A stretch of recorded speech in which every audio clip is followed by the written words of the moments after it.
19세기 프랑스의 소설가 빅토르 위고가 쓴 노트르담 드 파리라고 하는 소설을 보면 소설에 나오는 그 부주교가 다음과 같은 의미심장한 말을 합니다. 책이 건물을 무너뜨리리라. 빅토르 위고는 부주교가 말한 이 말의 뜻을 다음과 같이 설명을 했습니다. 구텐베르그가 만든 인쇄술이 나타나기 전에 건축물이 사상을 기록하기 위한 가장 중요하고 보편적인 문자였지만 이제 인쇄술이 나타나면서 특히 종교적 건물이 주는 껍데기 교리를 책이 주는 진리로 종교의 건물을 무너뜨릴 것이라고 예언한 말이다. 그렇게 해석을 했습니다. 그러면서 빅토르 위고는 이런 말을 했습니다. 구텐베르그가 인쇄술을 발명하기 전이라면 종교개혁은 미미한 교회 분리에 불과했을 것이다. 그러나 종교개혁의 정신이 책으로 인쇄되고 퍼지면서 인쇄술은 종교개혁을 혁명으로 몰아갔다. 인쇄술을 없애버리면 종교개혁은 무기력해진다. 그런 차원에서 구텐베르그는 루터의 선구자였던 것이다. 오늘은 종교개혁 505주년을 맞이하는 주일입니다. 505년 전 로마 가톨릭의 사자였던 루터는 로마 가톨릭의 잘못된 구원 교리를 발견하고 종교개혁을 시도했습니다. 그런데 마침 직전에 구텐베르그가 인쇄술을 발견했기 때문에 루터의 종교개혁의 교리를 담은 글과 책이 인쇄가 되어 종교개혁의 정신이 전 유럽에 퍼지게 되었던 것입니다. 종교개혁은 외적으로는 인쇄술의 도움을 받았고 내적으로는 성경을 바르게 해석한 루터의 도움을 받았습니다. 서양 속담에 거장의 어깨 위에 서서라는 그런 속담이 있습니다. 후배들이 거장의 어깨를 밟고 한 걸음 더 나아간다는 그런 뜻입니다. 그런 차원에서 루터는 구텐베르그의 어깨 위에 서서 한 걸음 더 나아갔습니다. 루터 이후의 종교개혁자들, 특히 개혁주의의 깔뱅은 루터의 어깨 위에 서서 성경의 진리를 더 체계적으로 정리하여 한 걸음 더 나아갔습니다. 우리가 오늘 505년 전에 종교개혁을 기념하는 것은 종교개혁자들이 성경의 진리대로 살려고 했던 것처럼 오늘 우리들도 종교개혁자들의 어깨 위에 서서 더욱더 성경의 진리대로 살아야 하기 때문입니다. 이 시간 여러분 모두 성경의 진리를 따라 날마다 여러분을 개혁하시며 살아가게 되시기를 주님의 이름으로 축원합니다. 오늘 본문 17절 말씀을 다시 한번 읽겠습니다. 17절 말씀입니다. 복음에는 하나님의 의가 나타나서 믿음으로 믿음에 이르게 하나니 기록된 바 오직 의는 믿음으로 말미암아 살리라 함과 같으니라. 오늘 본문에 나오는 하나님의 의라고 하는 단어가 루터로 하여금 종교개혁을 하게 하는 결정적인 단어가 되었습니다. 루터는 신학교에서 성경을 가르쳤던 성경 교수였습니다.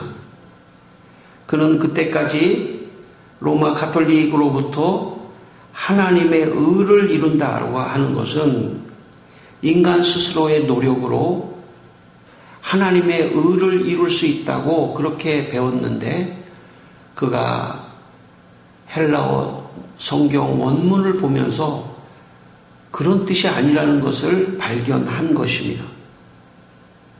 그는 하나님의 의는 내 노력으로 하나님의 의를 이루는 것이 아니라 하나님의 의로 우리가 거룩하게 된다는 사실을 깨달았던 것입니다. 그래서 루터는 로마서 주석에서 이렇게 썼습니다. 하나님의 의라고 할 때 하나님 자신 안에 스스로 의롭게 됨이라고 우리가 이해할 것이 아니라 하나님의 의로 우리가 거룩하게 된다고 이해해야 한다. 바로 이 단어 하나가 종교개혁의 역사를 낳았습니다. 그런데 이 단어 하나는 그냥 단순한 문제가 아니라 이 단어에는 구원론이 있기 때문입니다. 인간이 어떻게 구원을 받을 수 있을 것인가? 로마 가톨릭은 구원은 인간의 행위로 어느 정도 노력을 하고 그리고 그 인간의 노력 위에 하나님이 은혜와 은총을 부어줄 때 인간은 구원을 얻을 수 있다고 가르쳤던 것입니다. 문제는 얼만큼 노력을 해야 하는 것입니까? 그게 문제가 된 것입니다. 도대체 얼만큼 노력을 해야 하나님의 은총을 받을 수 있다는 말입니까? 그 범위는 어디입니까? 결국 그 인간의 노력을 로마 가톨릭의 교황과 로마 가톨릭의 교회가 모든 성도들을 다스리고 통치하는 하나의 수단이 되었던 것입니다. 구원론을 가지고 목을 딱 잡은 것이죠. 루터는 이 노력을 위하여 수없는 금욕과 고행을 했습니다. 그러나 아무리 고행을 하고 금욕을 해도 마음에 흡족한 구원의 확신이 생기지 않았습니다. 도대체 얼만큼 내가 노력을 해야 구원을 얻을 수 있을 것인가? 그러다가 루터가 이 단어 하나를 발견한 것입니다. 아, 구원은 내가 어느 정도 노력을 하면 하나님의 은총을 받을 수 있는 것이 아니구나. 전적으로 구원은 하나님의 은혜구나. 내 노력이 아니라 구원은 하나님이 주시는 선물이구나 하는 것을 발견하고 이 소식을 인쇄하여 다른 사람들에게 알리기 시작한 것입니다. 사실 그 여파가 전 세계를 바꾼 것이죠. 그 단어 하나가. 로마서 3장 24절에 이런 말씀이 있습니다. 그리스도 예수 안에 있는 속량으로 말미암아 하나님의 은혜로 값없이 의롭다 하심을 얻은 자 되었느니라. 에베소 2장 5절 말씀에 너희는 은혜로 구원을 받은 것이라. 그렇게 말씀했습니다. 신앙생활에서 가장 중요한 것은 구원의 문제를 해결하는 것입니다. 먼저 구원의 문제가 가장 중요합니다. 우리가 신앙생활을 하는 것은 구원받기 위해서 하는 것입니다. 그런데 이 구원이 종교개혁자들에 의해서 노력이 아니라 전적인 하나님의 은혜라는 사실을 전파해주고 또 그렇게 가르쳐주고 그렇게 믿게 되었던 것입니다. 여러분, 교회 생활을 하면서 교회가 성도들에게 그렇게 해서 구원받을 수 있겠습니까? 이렇게 가르친다면 그것은 로마 가톨릭적인 겁니다. 근데 그렇게 가르치면 성도들은 두려우게 되어 있습니다. 아, 내가 도대체 얼만큼 헌신해야, 얼만큼 노력해야, 얼만큼 잘해야 내가 구원을 얻을 수 있을까? 늘 노심초사 하는 것입니다. 그것은 종교개혁의 정신이 아닙니다. 종교개혁의 정신은 전적으로 하나님의 은혜로 구원을 얻는 것입니다. 그것을 내가 받아들이고 믿으면 구원에 이르는 것입니다. 제가 이단들을 보니까요, 이단들은 그렇게 설교도 하고 그렇게 가르치더라고요. 제가 또 이단도 이렇게 강의도 하고 그러는데, 제가 이단 이렇게 보면은요, 참 어떤 경우는 전부 다 성도들을 이단 어떤 그 교주가 설교하는 걸 내가 봤는데 다 눈을 감게 하는 거예요. 그리고 하나님이 지금 불꽃 같은 눈으로 여러분을 보고 있다는 거예요. 여러분 그렇게 살아서 구원받을 수 있겠습니까? 만약에 제가 그 자리에 앉아 있었다면, 일반 성도로 앉아 있었다면 두려웠을 것 같아요. 왜냐하면 인간은 아담 이후로 완벽하게 살 수가 없어요. 죄 가운데. 언제나 죄를 짓고, 그것이 내적인 죄든 외적인 죄든 언제나 죄의 덩어리 속에 있습니다. 그렇기 때문에 전적인 하나님의 은혜가 아니고서는 구원이 없는 것입니다.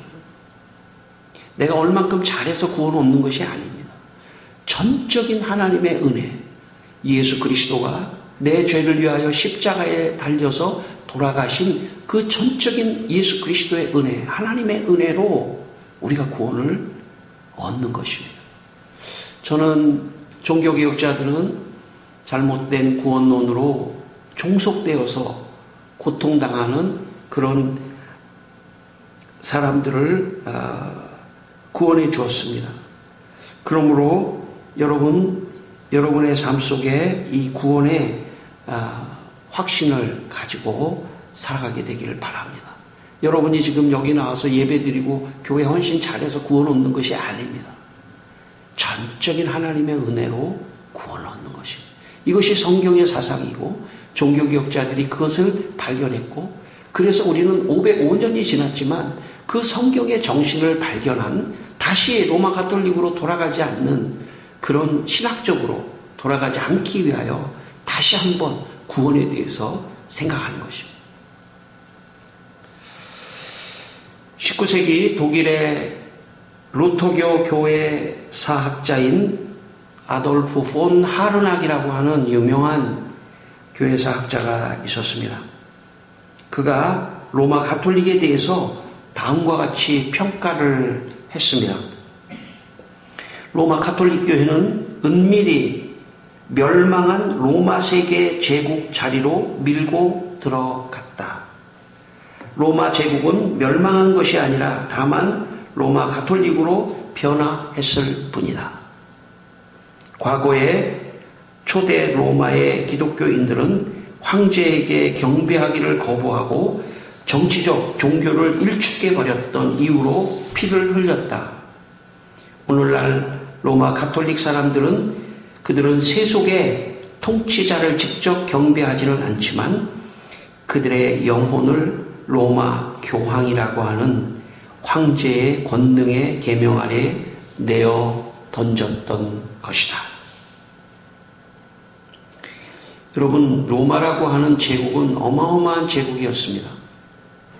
그 제국은 서로마는 476년에 망했지만, 그리고 동로마는 1500년까지 가서 망하기는 했지만, 로마 제국은 엄청난 1000년 이상의 제국을 이루었던 그런 로마입니다. 그런데 로마가 망하면서 끝난 것이 아닙니다. 로마의 모든 조직이 다 로마 가톨릭 교회로 넘어갔습니다. 과거에는 로마가 각 지역에 총독을 세워서 법으로 통치했는데, 로마 가톨릭은 그곳에 주교를 세우고 대주교를 세우고 법을 가지고, 중세에는 조금만 로마 가톨릭이 잘못하면 화형을 시키고 법으로 모든 것을 다스렸습니다. 루터도 화형되기 일보 직전이었지만 인쇄술로 인해서 수많은 사람들에게 알려져서 수많은 사람들의 대중들의 지지를 받자 함부로 할 수 없었던 것입니다. 그러므로 로마 가톨릭은 국가입니다. 종교가 아닙니다. 국가입니다. 그리고 법으로 통치합니다. 교황에게 모든 걸 종속시킵니다. 교황의 말이 곧 법입니다. 종교개혁자들은 개인의 신앙을 로마 교황에게 종속시킬 수 없다고 주장하면서 개인의 신앙의 양심의 자유를 외치며 종교개혁을 했습니다. 그런 차원에서 왜 우리가 종교개혁을 다시 되새기냐면 지금 우리 개신교회도 잘못하면 그렇게 갈 수도 있기 때문입니다. 목회자의 힘이 세지면 성도들을 종속시킬 수 있고 교회의 힘이 세지면 그곳에 다른 것도 다 종속시킬 수 있고 마음대로 함부로 개인의 인격을 존중하지 않고 양심의 자유를 존중하지 않고 교회를 나온다는 이유 하나만으로 교회의 성도라는 이유 하나만으로 목사가 함부로 교회가 함부로 하는 것은 로마 가톨릭으로 회귀하는 것입니다. 양심의 자유를 지켜줘야 합니다. 어쩌면 아무것도 하지 않아야 됩니다. 성도들에게 아무것도 요구하지 않아야 됩니다. 저는 그것이 종교개혁의 본질이라고 생각합니다. 제가 목회를 잘 못하지만 그런 원칙이 전 종교개혁의 정신이라고 생각합니다. 성도들에게 아무것도 하지 않는 것입니다. 성도들이 그냥 하나님께 예배를 드릴 수 있는 것으로 처음과 끝을 그렇게 해주는 것이 저는 종교개혁의 정신이라고 생각합니다. 이게 점점 심하면요, 개신교도 더 심하면 이단이 되는 거예요. 여러분, 이단의 특징이 뭡니까? 여러분, 이단의 특징은 뭐냐면 교주에게 종속되는 거예요. 교주가 말하면요, 그게 상식적으로 틀려도 거부를 할 수가 없습니다. 종속하는 것이. 이 종속을 다 빼는 것이 저는 종교개혁의 정신이고, 그리고 오직 우리가 종속될 수 있는 분은 하나님밖에 없습니다. 그분에게만 종속되는 그런 교회, 그런 신앙생활, 저는 그것이 종교개혁자들의 정신이라고 생각합니다. 교황이나 교회나 목사나 잘못된 교리를 가지고 성도들을 종속시켜서는 안 됩니다. 그러므로 여러분, 로마 가톨릭 교회가 왜 이렇게 성도들이 종속됐냐면 성경을 읽지 못하게 했기 때문에, 성경을 라틴어로 번역하고 아주 소수의 정말 0.1%의 사제들만 그 성경을 알게 됐습니다. 그리고 모든 성도들은 성경을 읽을 수 없는 지식이 있지 않기 때문에 라틴어는 고사하고 자기네 날 자국말로도 성경을 번역하지 못하게 했습니다. 종교개혁의 정신은 성경을 자국어로 번역하는 것입니다. 루터가 독일어로 번역하고 다른 사람들이 영어로 번역하고 그렇게 해서 보통 사람들이 자기의 언어로 성경을 읽을 수 있도록 한 것입니다. 왜냐하면 성경을 읽다 보면 우리가 교황에게 종속되는 사람들이 아니구나. 우리가 교회에 종속되는 사람들이 아니구나. 우리가 목사에게 종속되는 사람이 아니구나. 우리는 오직 하나님에게만 종속될 수 있는 거구나 하는 것을 깨닫게 되기 때문에, 그렇기 때문에 종교개혁의 정신은 성경으로 돌아가는 것이었습니다. 성경으로 돌아가야 합니다. 그래서 우리가 개신교 예배는 사실은 딱 반반 찬양을 하나님께 올려드리고 30분 또 30분 말씀을 듣고 이런 구조를 갖는 이유는 하나님께 찬양하고 사실은 하나님의 말씀을 듣는 이렇게 간단한 구조로 종교개혁이 예배도 갱신했습니다. 여러분, 과거의 로마 가톨릭이나 그리스 정교회나 너무나 복잡한, 너무나 의식과 너무나 복잡한 것 때문에 종속시킨 것입니다. 어떻게 할 줄 모르기 때문에 종교적으로 그 사람들을 이렇게 해야만이 구원을 얻을 수 있다. 이렇게 예배를 드려야만이, 이렇게 7가지 성례를 해야만이 구원을 얻을 수 있다. 이렇게 종속시키니까 사실은 성도들은 힘이 약해요.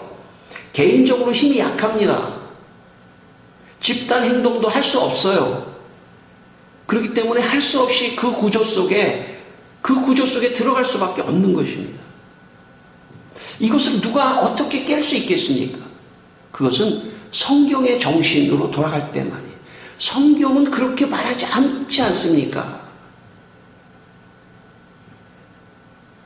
여러분, 예수님이야말로 다른 사람을 종속시킨 사람이 아닙니다. 예수님이야말로 자유로우신 분이에요. 떠나갈 때도 다 떠나보내신 분이에요. 어떤 조직을 가지고 관리하지 않았다는 거예요. 저는 교회는 이 세상과는 좀 달라야 된다고 생각합니다. 교회는 보험회사도 아니고 무슨 회사도 아니에요. 여기는 정말 하나님이 통치하시는 곳입니다. 저는 교회를 보면서 우리 종교개혁주의니까 물론 제가 뭐 다 맞는 것은 아닙니다. 교회가 너무 세상적인 방법을 너무 많이 쓰는 것 같고 목사도 그렇게 하는 것 같고 이것을 개혁해야 돼요. 이런 종교 개혁을 해야 합니다. 그 결론은 뭐냐면 아무것도 하지 않아야 된다. 교인들에게 아무것도 요구하지 않고 아무것도 하지 않아야 된다. 심지어는 예배를 열심히 참석하셔라라고 하는 말도 요구하지 말아야 된다. 다 하나님께서 그의 마음에 감동을 주셔서 오게 하시면 좋겠다. 물론 저는 거기까지는 못하지만 좀 나오십시오 그런 말까지는 하지만 아무것도 종속시키면 안 돼요. 아무것도. 주님 외에는 성도를 종속해서는 안 됩니다. 제가 설교를 할 때 유혹이 있다면 성도들이 제 설교에 열광을 해줬으면 좋겠어요. 그런데 생각해보면 그것은 성경의 정신이 아닙니다. 목회자는 성도가 목회자를 주목하게 하는 것이 아니라 주님을 바라보도록 도와주는 사람입니다. 세례 요한이 예수님은 흥하여야 하겠고 나는 쇠하여야 하리라는 유명한 말을 했습니다. 저는 목회자의 자리가 이 자리라고 생각합니다. 내가 흥하는 순간에 주님이 쇠할 수 있습니다. 어쩌면 내가 쇠해야 돼요. 내가 쇠해야 돼요. 목회자가 쇠해야 돼요. 목회자가 쇠하는 건 어떤 것일까요? 성도들을 종속하지 않는 것입니다. 왜냐하면 성도들을 종속하는 순간 그 힘이 목회자에게 집중될 수 있기 때문에. 적으면 잘 종속이 안 될 수도 있겠죠. 그러나 적으나 크나 마찬가지예요. 종속하려고 하는 마음이 있으면 종속시키려고 한다는 거죠. 이것이 로마 가톨릭이에요.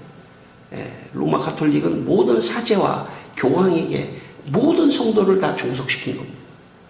내가 말하는 것만 해. 내가 말한 것만 지켜. 그래야 구원이 있어. 이런 식으로 한 것입니다. 개신교도 달라지지 않을 수도 있습니다. 똑같은 것 수도 있어요. 저는 18세기 미국의 청교도 설교자 조나단 에드워드의 목사님의 설교를 배우면서 설교 시간에 큰 소리로 설교하거나 몸 제스처를 크게 하지도 말아야겠다고 생각을 했습니다.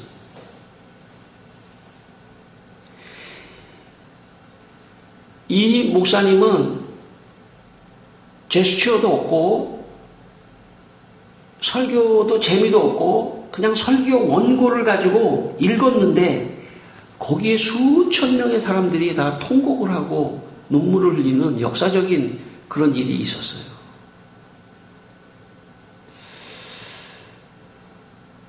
목회자에게 스포트라이트가 오지 않도록 한 거죠. 하나님의 말씀과 내용에. 그런데 성도들은 감동하는 거죠. 저도 굉장히 활달한 사람이기 때문에 막 소리도 지르고 이러는데 제가 얼마 전에 어떤 여자 찬양하는 뭐 그런 분이 은혜 아니면을 부르는데 이 찬양을 부르는데 너무나 절제된 어떤 몸가짐을 가지고 찬양을 하더라고요. 난 그 찬양을 보면서 저거구나. 찬양을 하면서 그 사람이 아마 성악도 전공한 것 같은데 왜 성악가 보면 막 몸을 막 이렇게 하면서 노래하잖아요. 그 은혜 하나님을 부르는데 제가 느껴져요. 그 분이 아주 자기의 몸가짐을 절제하고 있구나 하는 게 느껴져요. 왜냐하면 그분이 너무 제스처가 크다든지 하면은 그 노래 가사나 그 노래에 집중되기보다는 그 사람에게 집중되기 때문에 그걸 절제하는 모습이 제 눈에 보이더라고요. 목회자도 그렇게 해야 되는구나. 목회자도 지나친 제스처나 지나치게 소리를 지르거나 지나치게 자기에게 무엇인가 어떤 스포트라이트가 오는 것을 피해야 되겠구나 하는 생각을 제가 하게 됐습니다. 잘 못하지만. 오늘 17절 중반절 말씀을 다시 한번 읽겠습니다. 17절 중반절 제가 읽겠습니다. 믿음으로 믿음에 이르게 하나니. 앞에 하나님의 의는 하나님의 은혜로 구원 얻는 것이라고 한다면 뒤에 믿음으로 믿음에 이르게 하는 것은 내가 그래도 적어도 조금이라도 노력을 해야 되지 않겠냐 그렇게 생각할 수도 있습니다. 이 구절을 보면 하나님의 의가 나타나서 믿음으로 믿음에 이르게 한다. 그러니까 내가 어느 정도 노력해야 되지 않겠냐 그렇게 생각할 수도 있지만 그러나 로마서 10장 17절에 보면 그 믿음마저도 하나님의 은혜로 주신 것이라는 것을 알 수 있습니다. 로마서 10장 17절 그러므로 믿음은 들음에서 나며 들음은 그리스도의 말씀으로 말미암았느니라. 그러니까 믿음, 내가 믿는 것조차도 내 노력이 아니라는 거예요. 하나님의 말씀을 들을 때 믿음이 생기는 거고 그 믿음으로 예수님을 믿는다는 거예요. 그러니까 믿음마저도 하나님의 은혜라는 것이죠. 그래서 이 에베소서 2장 8절에 너희는 그 은혜에 의하여 믿음으로 말미암아 구원을 받았으니 이것은 너희에게 난 것이 아니야 하나님의 선물이라. 그러니까 하나님의 의도 은혜고 믿음도 은혜인 것입니다. 그래서 우리는 전적으로 은혜로 구원을 얻는 것입니다. 19세기 개혁주의 신학자 헤르만 바빙크라고 하는 사람이 종교개혁에 대해서 이런 평가를 했습니다. 종교개혁은 성경에 있는 하나님의 권위에 근거한 진리 외에 그 어떤 것도 승인하지 않는다. 하나님의 말씀이 믿음의 조항들을 수립한다. 믿음의 조항들인 교리들은 성경 가운데 고유하게 제시되어 믿어야 하는 진리들만을 말한다. 교리들은 하나님의 명령을 따라 믿든지 혹은 순종해야 하는 그런 진술만을 의미한다. 여러분 17절 마지막에 오직 의인은 믿음으로 말미암아 살리라라고 하는 말씀이 있습니다. 그런데 그 믿음의 가장 근거는 어디냐면 성경 말씀을 믿음으로 말미암아 산다. 이렇게 해석할 수 있습니다. 성경에 있는 말씀만 믿고 산다는 것입니다. 성경 말씀만이 나의 믿음의 대상인 것입니다. 교회도 교황도 목사도 다른 그 어떤 것도 아닙니다. 성경만이 나의 믿음의 대상입니다. 성경을 내가 읽고 내 양심에 아니라고 생각하면 거부해야 합니다. 그래서 성경만이 우리의 믿음의 대상입니다. 그래서 우리 개신교는 성경을 번역하고 성경을 가까이 두고 성경을 읽고 또 성경을 풀어주는 이 설교의 말씀을 듣고 성경에 근거하는 신앙생활을 하려고 하는 것입니다. 교회에서 성도들이 아멘을 한다는 것은 그 말씀이 성경적입니다 하는 것의 표현입니다. 네. 어떤 교회에 가니까요, 내가 말을 하나님께서 그러니까 아멘 그러더라고요. 그것도 맞을지도 모르겠네요. 너무 또 지나치게 그렇게 하는 게 아니고 또 너무 안 하는 교회도 있어요. 찬양도 잘 끝났는데 찬양 하면 그럼 보통 아멘 이럴 수 있는 게 자연스러운 건데 그것도 안 해. 말씀 전에도 아멘도 안 해. 그것도 지나친 거예요, 제가 볼 때. 말씀이 성경적인 것 같습니다. 생각하면 아멘 하는 거예요. 우리는 성경만이 우리의 믿음의 근거입니다. 성경으로 돌아가는 것이 종교개혁입니다. 마지막 이와 하나를 하고 마치겠습니다. 제 신학대학 동기 중에 세계적으로 유명한 목사님이 되신 분이 계십니다. 그분은 몇 년 전, 5년 전 종교개혁 500주년 기념일 때 독일에 가서 독일에 있는 모든 목회자와 신학자들을 모아놓고 발표를 했습니다. 그런데 제가 동영상을 보니까 그 목사님이 그 모든 독일은 루터의 종교개혁의 후예들이잖아요. 거기에서 뭐라고 말하냐면 저는 성경을 40년 넘게 1000번을 읽었습니다.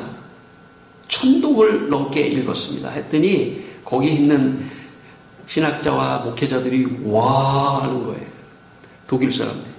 왜냐하면 자기들이 루터의 종교개혁의 후예로서 성경을 열심히 자기들이 봤던 사람인데 동양의 한 목사가 그리고 자기 딸은 10년 동안 성경을 100독을 했습니다. 그랬더니 더 와 하는 거예요. 그분은 신학대학에 처음 들어올 때 믿음도 없이 신학대학 들어가는 조건이 세례를 받아야 되기 때문에 급조해서 세례를 받고 신학대학에 들어왔습니다. 제가 어려서 봤기 때문에 믿음이 없었는데 믿음이 없었기 때문에 성경을 열심히 읽기 시작했습니다. 너무나 성경을 열심히 읽으면서 믿음이 생겼어요. 여러분, 우리의 믿음은 성경을 가까이 하지 않으면 믿음이 생길 수가 없습니다.